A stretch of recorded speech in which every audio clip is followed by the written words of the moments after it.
Check. So first of all, how are you doing, sir? Very good. So I would like to know about your views on this show. उम्मीद India जब मुझे पहली बार approach किया गया इस show के लिए तो मेरा दिल बड़ा खुश हुआ कि मैं एक शो होस्ट करूंगा जिसमें ओलंपिक के एथलीट्स के बारे में मुझे भी जानने को मिलेगा, क्योंकि मैं हमेशा से उत्सुक रहता था कि भाई ये एथलीट कैसे प्रैक्टिस करते हैं, कैसे फिटनेस करते हैं, क्या खाते हैं, क्या इनका रूटीन होता है, तो उस सब के बारे में मुझे जानने का बड़ी चिंता रहती थी। तो अब उत्सुकता रहती थी, तब वो मुझे मौका मिला इनके साथ समय बिताने का। तो जो मॉनेटरी पार्ट था उसकी मैंने परवाह नहीं की कि जो मैं शायद स्टार स्पोर्ट्स के लिए चार्ज करता हूँ उससे भी कम पैसे में मैंने चार्ज किया यहाँ पर,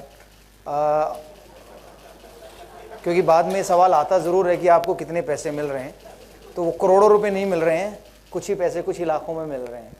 तो क्योंकि जो कॉन्सेप्ट था वो बहुत अच्छा था कि जो एथलीट है जो ओलंपिक में जाते हैं वो कैसे ट्रेन करते हैं, वो कितनी मेहनत करते हैं, वो एक दिन, एक हफ्ता, एक महीना, एक साल नहीं, 4 साल लगातार मेहनत करते हैं ओलंपिक में जाने के लिए, और एक एक सेकंड को इम्प्रूव करने के लिए उन्हें सालों लगते हैं।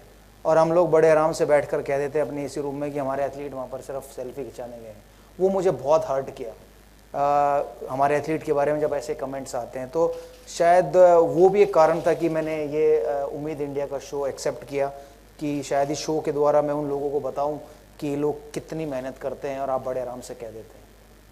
बिल्कुल, और जैसा कि आप सब जानते हैं जब सहवाग जी आते हैं तो एंटरटेनमेंट तो पिच पे भी होता है और यहाँ पे भी होता है। बहुत ही कैंडिड आंसर्स इनके होते हैं, और जैसा कि इन्होंने पैसे के बारे में कहा, कोई कहता नहीं है पर इन्होंने कह दिया, और जोरदार तालियां उस कैंडिडनेस के लिए। अब जो नेक्स्ट सवाल है मेरा आपसे वो ये है कि क्या पॉजिटिव चेंज आप फोरसी करते हैं कि इस शो से क्या चेंज आ पाएगा? आई थिंक मुझे उम्मीद है कि ये शो देखने के बाद जो हमारे पब्लिक है, जो फैंस हैं एथलीट्स के, उनको जानने को मिलेगा कि शो में वो कितनी मेहनत करते हैं, हमारे खिलाड़ी क्या क्या परेशानियों से गुजरते हैं, क्या क्या अच्छे काम करते हैं, कितनी उन्हें फैसिलिटीज़ मिलती है, कितनी नहीं मिलती है। और शायद इस शो के ज़रिए से हम लोग कुछ फ़ंड भी रेज़ कर सकते हैं अपने एथलीट्स के लिए कि वो फंड्स डायरेक्ट उन एथलीट्स को जाए ताकि उसका फ़ायदा मिले, वो अपने आप को बेहतर प्रिपेयर कर सके। एक चीज़ बड़ी नोट की मैंने जब ये एपिसोड शूट कर रहा था, उनकी पर डे की डाइट 600 रुपये है। 600 रुपये, मेरे बच्चे 600 रुपये की शायद चॉकलेट खा जाते होंगे। तो बड़ा अजीब लगा मुझे सुनकर कि एक एथलीट जो ओलंपिक के लिए अपने आप को प्रिपेयर करता है और उसको एक दिन के लिए 600 रुपये की डाइट मिलती है। तो कुछ एथलीट हैं जो अफोर्ड कर सकते हैं खुद का खाना पीना, कुछ एथलीट हैं जो अपने घर से दूध घी सब ऑर्गेनाइज करते हैं, कुछ एथलीट हैं जो उनके लिए कोई और ऑर्गेनाइज करता है, कुछ एथलीट हैं जो ऑर्गेनाइज नहीं कर सकते तो वो वहीं उस 600 रुपये की डाइट को खाते हैं। तो ये सुनकर बड़ा मुझे अजीब लगा कि एक एथलीट ओलंपिक में जा रहा है और उसकी डाइट लिमिटेड है 600 रुपये से, तो बड़ा हर्ट किया। तो हम जैसा कि जानते हैं कि जब हम नेकी करते हैं तो बताते नहीं है, पर मैं आपसे पर्सनली पूछना चाहूँगा कि जैसा कि आप कह रहे हैं कि उनके हालात बहुत तंग हैं, तो आपने पर्सनली कुछ एफर्ट्स आई एम श्योर ज़रूर किए होंगे। देखिए, हम लोग कोशिश ये करेंगे कि शायद कुछ उनकी हेल्प कर सके। तो ये शो करने का पर्पस भी यही है कि उनकी जो परेशानी है वो सामने आए, और शायद उससे कि कुछ कॉरपोरेट या हम जैसे लोग आगे आए और उनकी मदद करें, और उनको जो एक फाइनेंशियल हेल्प मिलनी चाहिए, अगर वो मिलती है तो फिर शायद ओलंपिक में मेडल लाना मुश्किल काम नहीं है। जो स्पोर्ट्स का सिनारियो था जब आप एक बडिंग क्रिकेटर थे और अभी है, उसमें आप क्या फ़र्क, क्या अंतर देखते हैं?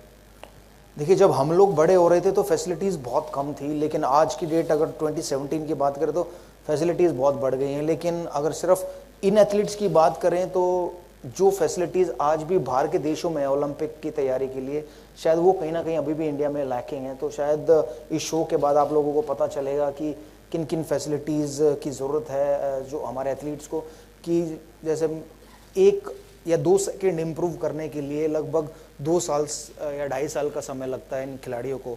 लेकिन अगर वही खिलाड़ी बाहर जाकर अगर ट्रेन करता है तो शायद 8 महीने 1 साल में उन 2 सेकंड्स को वो इम्प्रूव कर सकता है। ऐसा मुझे जानने को मिला इन शो के द्वारा, इन एथलीट से बात करने के बाद। और उम्मीद है कि शायद उनको भी बाहर भेजने का हमारी सरकार प्रबंध करेगी, और वो जो 2 सेकंड 5 सेकंड इम्प्रूव करना चाहते हैं वो इम्प्रूव करके आएंगे। क्योंकि इम्पॉर्टेंट है कि ओलंपिक में आप 1 सेकंड से पीछे रह जाते हो तो आप मेडल के पीछे हो जाते हो। अगर वही अगर आपने मेहनत की हो, अपनी अच्छी फैसिलिटीज़ है, अच्छी ट्रेनिंग की हो, तो वो 1 सेकेंड आप इम्प्रूव करते और आप मेडल लेके आ सकते हो। मैंने पढ़ा कि आपने कहा था कि जो ये स्पोर्ट्समैन होते हैं इनकी जो मेहनत होती है हमें तो टीवी पे ही दिखती है जब वो आते हैं, पर प्रतिदिन जो ये मेहनत करते हैं वो हमें नहीं दिखती और शायद इस शो के जरिए हमें वही पता चलेगा। जी बिल्कुल।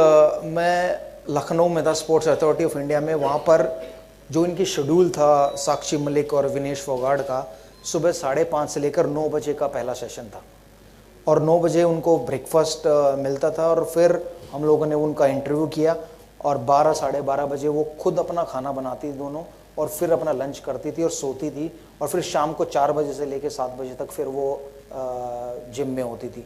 तो कितना समय वो एक दिन में अपनी मेहनत करती हैं और फिर खुद खाना बनाना, खुद खाना। और मुझे लगता है कि कहीं ना कहीं शायद ये चेंज ज़रूर आना चाहिए इस शो के बाद कि जो 600 रुपये की डाइट है उसमें ज़रूर बदलाव आना चाहिए।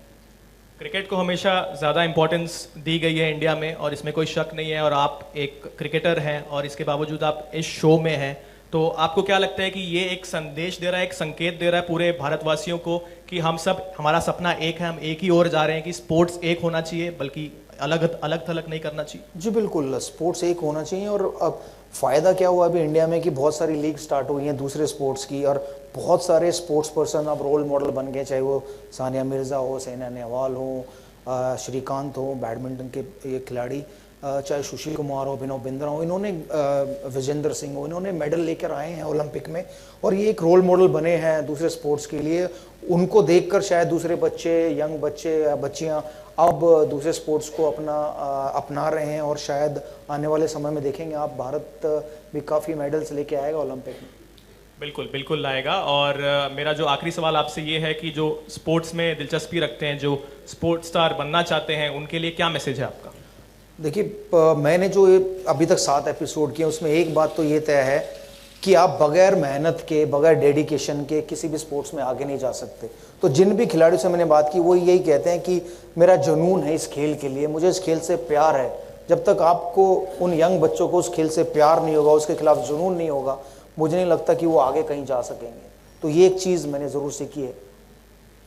बिल्कुल। और हमने जो है एपिक चैनल का जो प्रोमो है, जो एवी है, वो तो देखा ही, पर एपिक चैनल के बारे में तो सब जानते ही हैं, पर ये जो नया शो है इसका प्रोमो का वक्त अभी हो चुका है।